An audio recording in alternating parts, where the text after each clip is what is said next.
Bien, chers amis, bonjour. Je voudrais continuer, nous sommes arrivés à la fin de mon livre, aux environs de la page 259-260. Dans mon livre, évidemment, Au-delà de la nuit, la déchirure du voile à travers la dynamique de la délivrance finale. Et je voudrais commencer humblement, en quelques minutes, une gageure, de parler du Messie. Alors d'abord, il faut comprendre que l'âme du Messie a été créée selon nos maîtres, selon le Zohar, bien avant la création. Akadosh Baruch Hu a créé l'âme du Messie de manière à ce que la dynamique de l'histoire arrive dans sa propre fin, dans son objectif de faire resplendir le bien dans le monde. Le Messie, c'est d'abord avant tout cette force qui vient de la nuit des temps, qui vient en dehors de l'étang et de l'espace, qui a été créée dans le monde Atsilut, dans les premiers niveaux du monde Atsilut, et qui a été, si vous voulez, intégrée dans l'âme d'Adam et de Chava et de Ève avant la faute.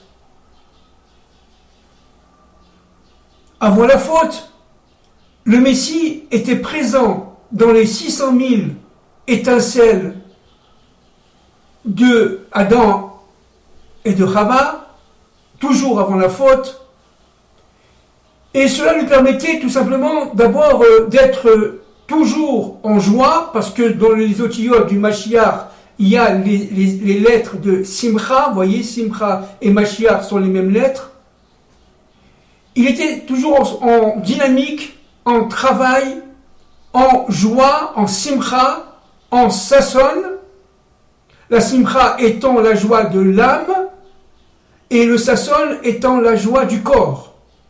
Il avait, si vous voulez, le Messie intégré dans Adam, la capacité de lui donner la shlemut, c'est-à-dire l'union des contraires.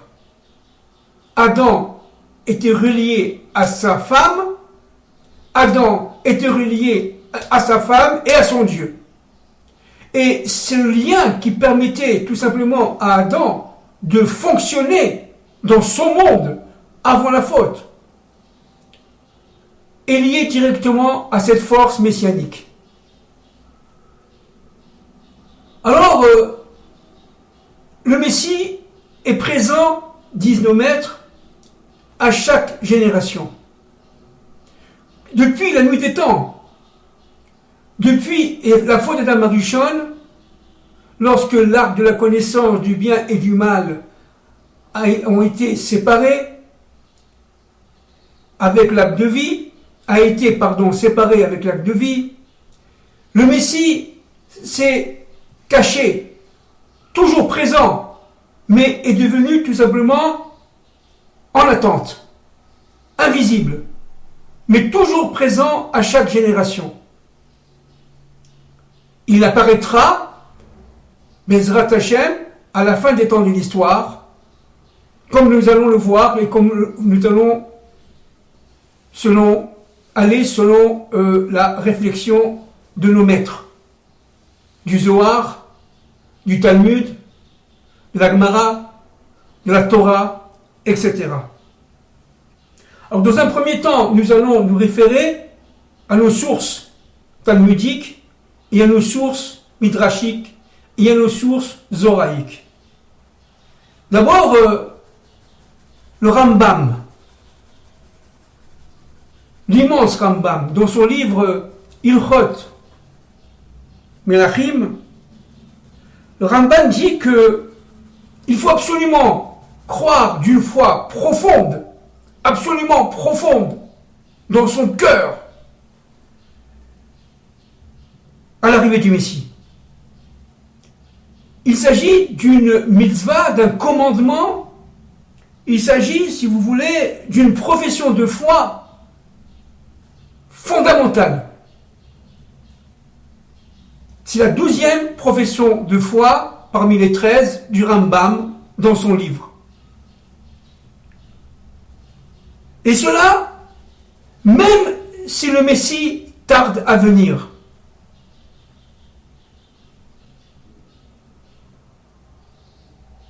La croyance en l'arrivée du Messie est un fondement non seulement des commandements, mais de la Torah de Moïse.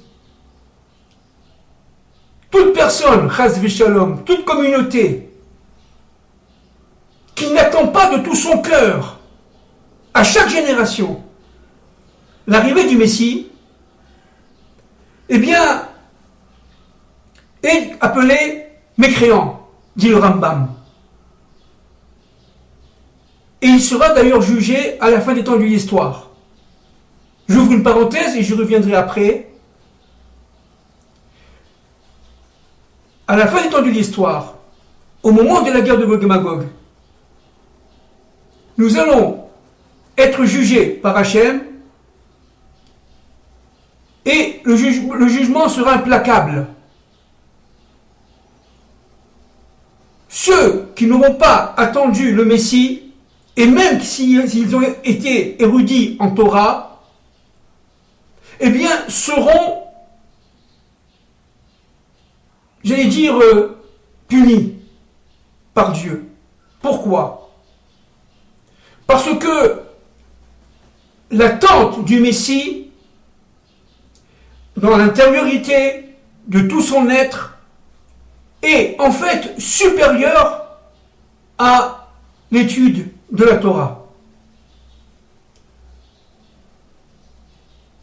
Nos maîtres disent que, suite à un midrash, disent que Akadosh Baruch Hu, à la fin des temps de l'histoire, en voudra beaucoup au peuple d'Israël, parce que parmi ces érudits, ils ont étudié la Torah et ils ont oublié la royauté de Dieu sur cette terre. Ils ont oublié de demander que le Messie arrive, soit présent. C'est pour ça qu'il est très très important, et que ce soit le Chafetz Chaim, dans son livre Mahamar HaGeoula, dans son livre Mahamar HaGeoula, dit que, en fait, le Messie est un individu qui vient selon une dynamique de la délivrance, selon un processus historique. Et dans tout ce processus historique, il s'agit d'attendre avec impatience l'arrivée du Messie. Il dit même que, là je vais citer, n'est-ce pas, il suffirait, ça c'est le Chafetz Chaim, il suffirait de 30 000 juifs qui, ensemble, prient et demandent de tout leur cœur que le Mashiach, que le Messie vienne, alors, dit le Chafetz Chaim, si c'est fait de tout leur cœur, il viendra. Non seulement le Messie doit être attendu à chaque instant, mais en plus et surtout, on doit, et ça vient du Rav Abarbanel, n'est-ce pas, on doit absolument, non seulement l'attendre, étudier les sources de la messianisation du monde, et surtout, vivre cette délivrance, même si elle ne vient pas. Vous voyez, c'est très très compliqué. Et nous sommes là de l'ordre de la mitzvah, c'est-à-dire de l'ordre du commandement. Non seulement, si vous voulez, le Messie, c'est une dynamique dont l'âme, on répète, a été créée bien avant la création, bien avant la création du monde, bien avant la création d'Adam Rishon, au monde d'Atsilut, très très élevé, qui n'est pas notre monde. Le Messie a été créé, selon la pensée de Dieu. C'est-à-dire que Akadosh Baruch Hu, selon son intériorité, a créé d'abord le Messie, après la Torah. Et il a créé le monde en fonction de la Torah, qui est sa pensée, bien entendu, mais aussi en fonction de cette dynamique de l'histoire qu'il entend mener de A à Z, de manière à ce que le monde puisse revenir à sa propre réparation. Et le Messie, c'est ce ferment qui permet au monde de se réparer. Donc, il est présent dans chaque génération. Cependant, disent nos maîtres, le Messie viendra par surprise, à un moment absolument incroyable, où on ne l'attend pas. Chacun sera pris par ses occupations. Nous serons dans un monde de matière, comme disent les kabbalistes, malchut be malchut, dans le monde de la matière, n'est-ce pas? On dit que le Messie vient sur un âne. Si on n'est pas méritant, on est trop dans nos préoccupations matérielles, métro, boulot, dodo, cinéma, argent, plaisir, etc. Mais il vient sur un âne, c'est-à-dire qu'il vient en fait comme un mendiant. Il vivra parmi les pauvres. D'ailleurs, lui-même, disent nos maîtres, et c'est écrit dans le Zohar, il aura des problèmes lui-même, matériels, des problèmes de parnassa. Il tiendra le coup que grâce au jour le jour, que grâce à la volonté de Dieu. Mais il ne saura pas qu'il sera le Messie. Il saura qu'il est Messie qu'à la fin de la dynamique de sa propre histoire. On le verra après. Le Messie est un être qui est, si vous voulez, tellement attendu, qui doit être tellement attendu, qu'il viendra non seulement par surprise, mais à un moment où l'obscurité du monde sera quasi totale. Parce que tout simplement, on aura dépassé le niveau d'obscurité qui nous permet d'être sauvés. Et le Messie vient, Beïta, sur un âne, comme on l'a dit l'autre fois, in extremis. Alors je répète ce qu'a dit le Ramchal, de mémoire bénie, dans son livre Adir Bamarom, Akadosh Baruch Hu ne viendra sauver le monde que lorsque le monde sera au bord de sa destruction.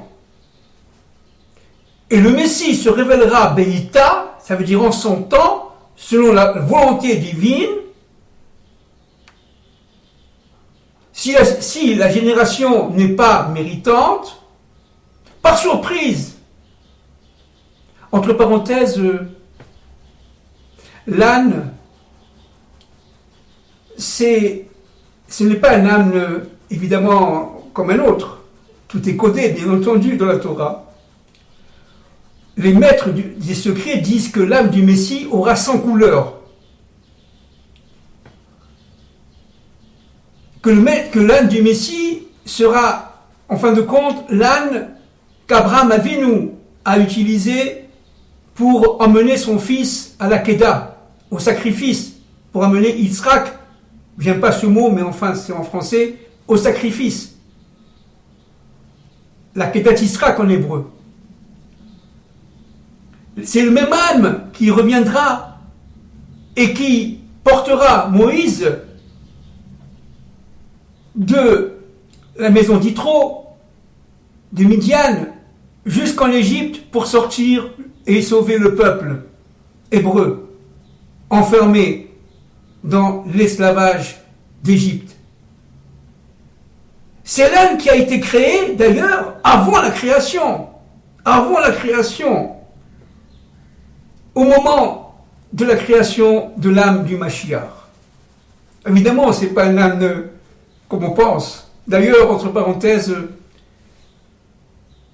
l'âne, en hébreu, se dit chamor. Vous voyez, ce sont les mêmes lettres que chomer. Chamor, chomer. Vous voyez? Et le chamor, ça veut dire l'âne, et le chomer, ça veut dire la matière. Ça veut dire que lorsque le monde sera tout matière, et que la génération ne sera pas méritante, alors le Messie viendra sur son âne. Encore une fois, c'est pas un âne comme on pense. C'est un âne qui est au sang couleur et tout codé, qui descend d'Adam Arishon et même d'avant, qui a été utilisé par Abraham Avinu et par Moïse, etc. Maintenant, si la génération est méritante, disent nos maîtres, c'est-à-dire que, véritablement, il y a beaucoup, comme on l'a dit tout à l'heure, selon le Rev Ephraïm, comme selon le prophète Habakkuk, d'ailleurs, beaucoup de gens qui l'attendent vraiment de tout leur cœur. Et pas seulement parmi les Hébreux, dont on parle de cette humanité descendante d'Adam et de Ève, qui attendent le Messie. Chacun verra le Messie selon ses propres yeux, bien entendu. Les uns diront, les chrétiens diront que c'est Jésus qui revient, les musulmans diront que c'est le Mahdi, nous on dirons que c'est le Mashiach ben David. Chacun verra selon sa neshama, sa capacité de voir. Et chacun aura raison, selon sa propre capacité de voir. Quel est l'essentiel? C'est que l'ensemble verront le Messie. Ben David. Ben David. Et si la génération, elle est repentante, méritante, alors le Messie, disent nos maîtres, viendra sur un nuage. Vous voyez? C'est-à-dire rapidement, sans qu'on s'en aperçoive. Et ce Messie qui va dans un nuage sera d'ailleurs, entre parenthèses, on le verra après, accompagné par les anges, l'ange Gabriel et l'ange Michael, on en parlera. Et cette âme-là descendra dans notre monde, d'abord sous la forme humaine. Il s'agit, le Messie, David, fils de David, c'est d'abord, avant tout, un être de chair et de sang, qui, dans un premier temps, sera un homme comme un autre, qui vivra, comme on l'a dit tout à l'heure, d'une manière extrêmement humble, parmi les pauvres d'ailleurs, parmi ceux qui l'attendent vraiment. Comme on l'a dit tout à l'heure, il aura des problèmes matériels. Il ne saura pas qu'il est le Messie. Absolument pas. Mais il aura ce moteur intérieur, vous voyez? Il aura ce oraganouz, il aura ce buisson ardent qui l'empêchera d'être comme les autres. Parce que le Messie, tout en étant un homme de chair et de sang, descendant d'un père et d'une mère, juive, le Messie aura une capacité de vision et surtout de sensation absolument unique. Dès le départ, dans ce monde, il utilisera son intuition, il utilisera son imagination qui sera débordante dès le début de sa présence dans ce monde. Mais il ne saura pas qu'il sera le Messie. Ce sera un être ordinaire. j'allais dire même laïque, dans un premier temps. Il peut être socialiste, il peut être capitaliste, il peut être libéral, je pense qu'il sera économiste. Pourquoi? Parce que tout simplement, le Mashiach ben Yosef, on y reviendra, va pénétrer son âme. Alors, juste pour introduire, le Messie aura 5 niveaux d'âme. On y reviendra. Et seulement le Messie aura 5 niveaux d'âme. Le premier niveau, c'est le Nefesh, qui sera relié directement, d'ailleurs, on l'a déjà dit, au roi David. Le deuxième niveau, c'est Joseph, Mashiach ben Yosef, qui sera relié, d'ailleurs, à son fils, le fils de Joseph, Ephraïm, 19 mètres. Le troisième niveau, c'est Moïse, avec leurs femmes respectives, bien entendu, évidemment. C'est Moïse. Le quatrième niveau, Moïse et Aaron. Le quatrième niveau sera Adam Arishon avec Rava, bien entendu, mais cette fois-ci réparé. Et le cinquième niveau sera le niveau de la Yechida. Le niveau de Adam Arishon sera la Chaya. Et le niveau du Mashiach final, à la fin des temps de l'histoire, aura ce niveau numéro 5 qui est absolument unique. Seul le Messie aura ce niveau. Et c'est la Yechida.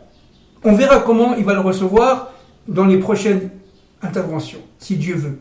Si Dieu veut. Soyons humbles. Si Dieu veut.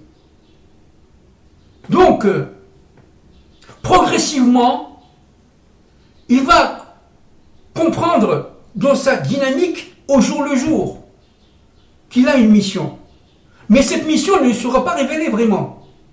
Il sentira qu'il y a quelque chose en lui. Vous voyez, un peu comme Herzl, si vous voulez. Comme on l'a dit l'autre fois. Il vibrera pour son peuple. Il vibrera pour l'universel repentant. Toute sa vie, tous ses jours, toutes ses actions, toutes ses préoccupations seront liées directement à cette propre dynamique de l'histoire intérieure. Il aura une vie intérieure, le Messie, avant qu'il se révèle, avant qu'il sache même qu'il est Messie. Intense, absolument intense. Et il sera seul. Il sera seul.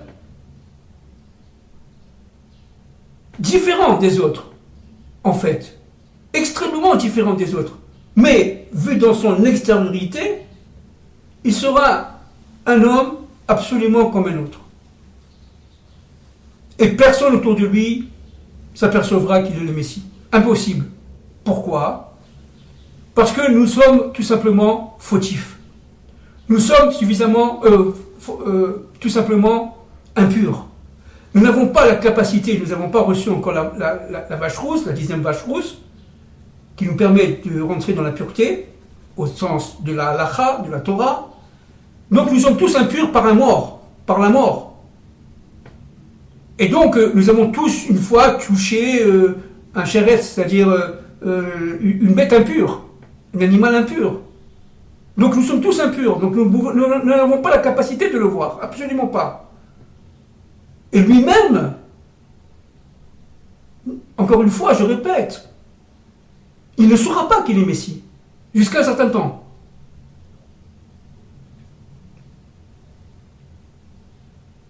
Donc il doit être attendu de génération en génération. Et d'ailleurs, nos maîtres dans la Gemara Sanhedrin nous donnent un certain nombre de signes de son arrivée. Bon, c'est très connu, hein, d'accord? La vie sera chère, très chère. C'est écrit dans la Gemara Sanhedrin. Et à partir de ce moment-là, il y aura ce qu'on appelle en hébreu le shefa, ça veut dire profusion de biens. il y aura véritablement, on manquera de rien.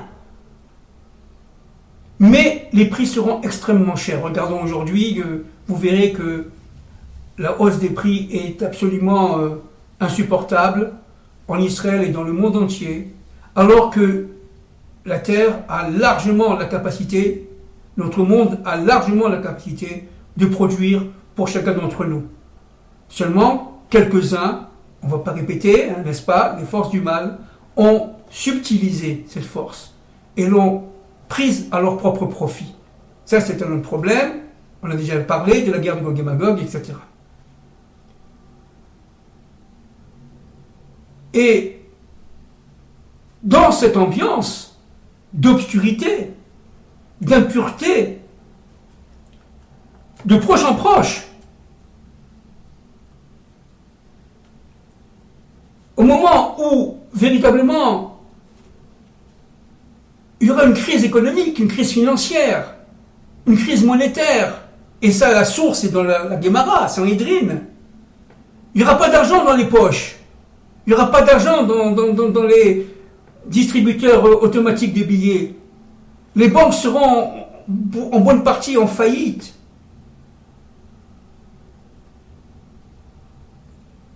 Je ne veux pas faire peur, bien entendu, mais c'est ce qui va se passer. Les revenus seront presque inexistants. Il n'y aura pas de retraite pendant un certain temps, parce que tout s'effondrera. Et la Guémara Sanhédrin est à ce niveau très sain, très clair.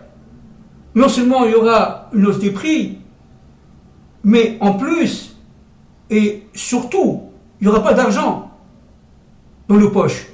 On n'aura pas de liquidité, si vous voulez. Donc ça va être quelque part extrêmement paniquant. Parce que tout notre monde intérieur et notre monde extérieur va être remis en question, là. Ça fait partie de ce qu'on appelle des souffrances, Chevla Mashiach en hébreu, des souffrances de l'arrivée du Messie. Et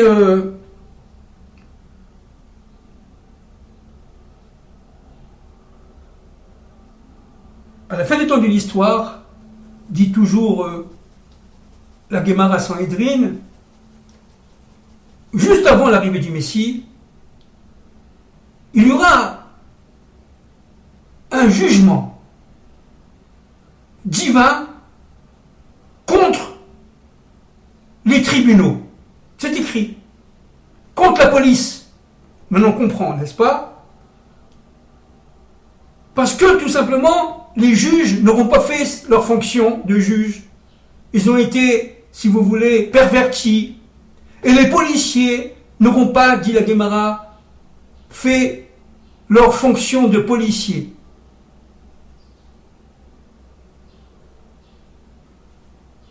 La sécurité sera défaillante.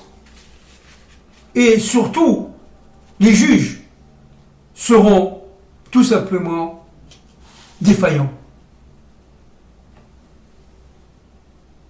Et de nombreux signes ont été révélés par nos maîtres. Mais ce ne sont que des signes. Encore une fois. Ça ne veut pas dire qu'il faudra passer par tous ces signes, que ce soit clair. Seul Dieu connaît exactement comment cela va se passer. Tout ce que nous allons dire, parce que ça va faire peur, sur le Messie et sur l'époque du Messie, eh bien, nos maîtres, le Rambam, le Ramban, le Chafetz Chaim, disent surtout, ne prenez pas tout ça pour argent comptant, parce qu'on ne connaît pas la fin, on ne connaît pas le temps de la fin, malgré tout ce que disent Rachamim, parce que ça dépend évidemment de nos actions.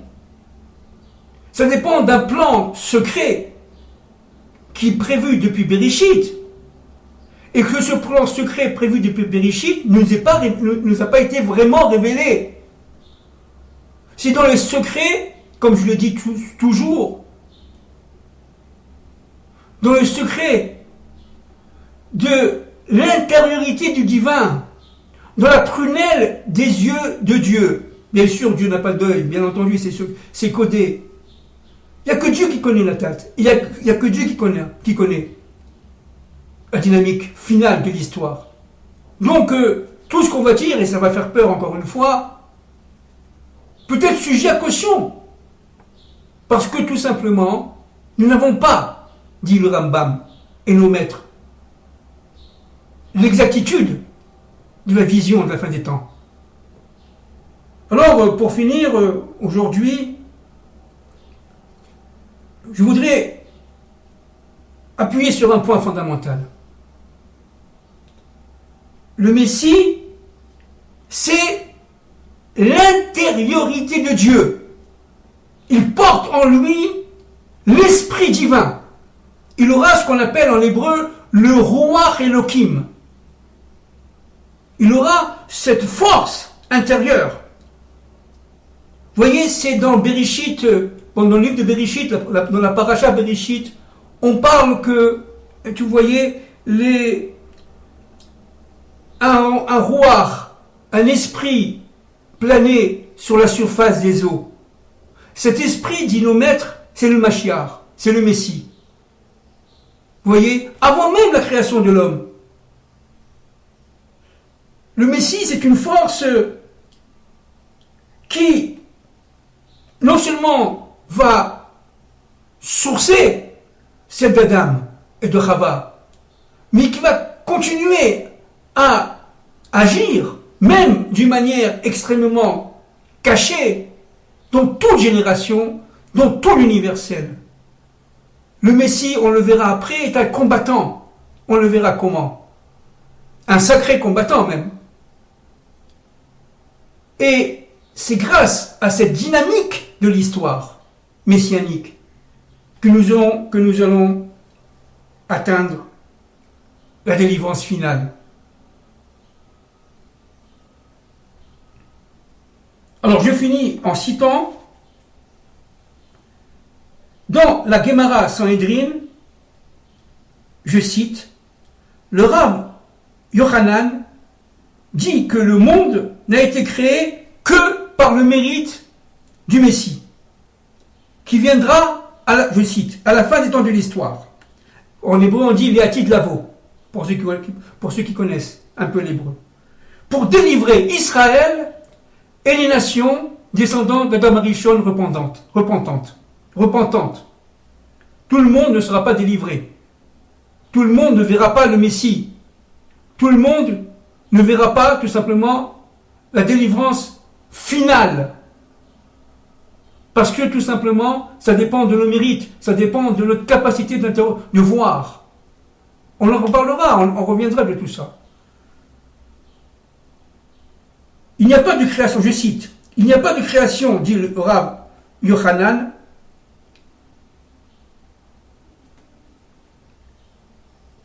il n'y a pas de délivrance finale si il n'y a pas de Messie. Le Messie est la condition absolue de la délivrance finale.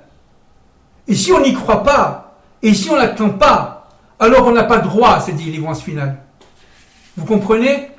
Voilà, je vous embrasse, et à la prochaine fois, Bezrat Hashem, on continuera à parler du Messie.